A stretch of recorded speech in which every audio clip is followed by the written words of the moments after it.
Okay, why is the matrix important? In order to understand the matrix, you need to understand what the system is in the first place.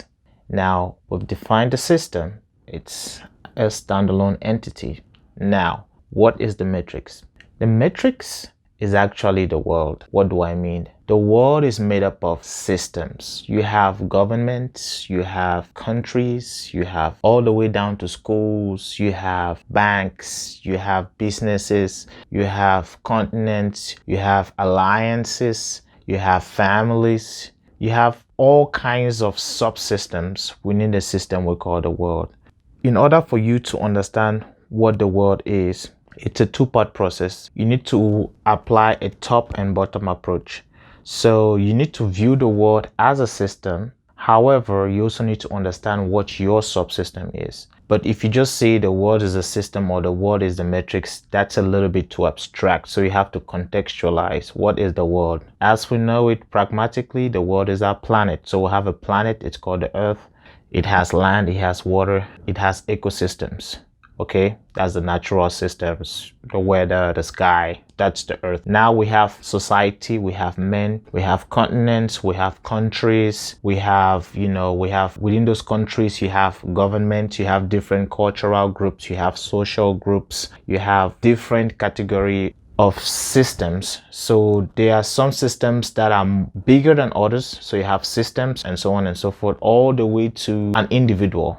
Because if you look at yourself, you are a system, right? Let's say you are a human, you have a heart, you have a brain, all those things kind of work together. And if you go within the heart, and then you have tissues, and those tissues are made up of cells, and you can go on and on and on and on up until you get to the atom, right? And so that is the world we live in. Now that is the matrix. Why is this important? This is important because for you to be able to change levels, for you to be able to get to where you want to be, you really have to understand where you are. And part of understanding where you are is understanding that you are in a system. Whether or not you understand it doesn't matter, you still are in a system. Whether or not you like it, it doesn't really matter. Whether or not you're conscious of it doesn't really apply. The fact of the matter is you are in a system. But it would be nice for you to understand that you're in a system, and also understand that this system is actually set up kind of like a game. That's why here some system strategists talk of game theory of the world, where you have to see the world as a chessboard, as a game, and then you have to understand the rules of that game in order to play and win. Other great nations have understood this for a long time. America is one, the Europeans are one. Some African countries have understood that that is really what the world is, and it's not just about me and my family or my stomach. It's more about, okay, my group, right? It's very easy to unite people when you give them a common enemy. And so I think one of the reasons why you as an individual may not be where you need to be, or we as a people, Black people, may not be in a position of power as we're supposed to be. And when I say power, I mean economic power. I'm not being esoteric, I'm being very pragmatic here. It's because we haven't understood how to play the game of the world as it is set up today. Now, we could decide to change those rules. That's a completely different conversation. But if we're talking about actually being successful in this world as is, in this game today, then we really need to get our act together. We really need to rethink our strategies and approach it accordingly. Now, let me come back to you. You as an individual, you need to understand that the matrix surrounds you. You participate in the matrix. You participate in the different sub-matrices, in the different subsystems of the world. Let me contextualize to you. You as an individual probably has an ID card. You probably have a birth certificate. You probably have a credit card or a debit card. You as an individual probably has a job. You're probably earning a living somehow. Legally, illegally, doesn't really matter. You are participating in some part of the system.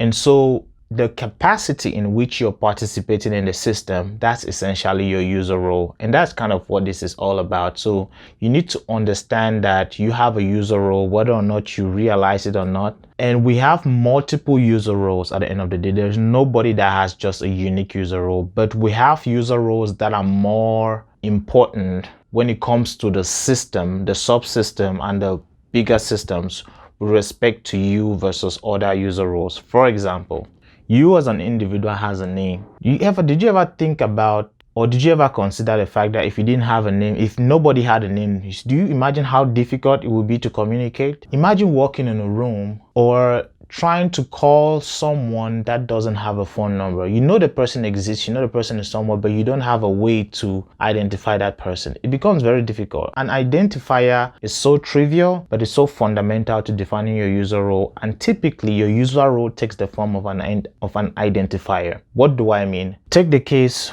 of you.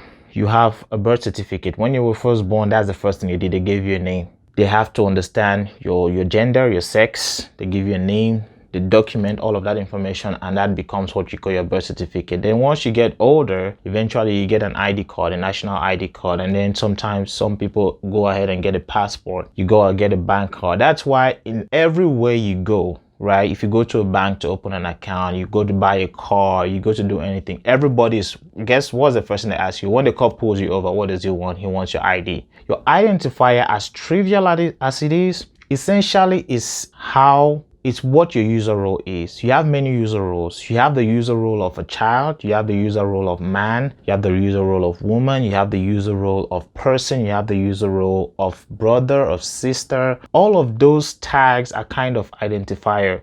Catch you on the next one.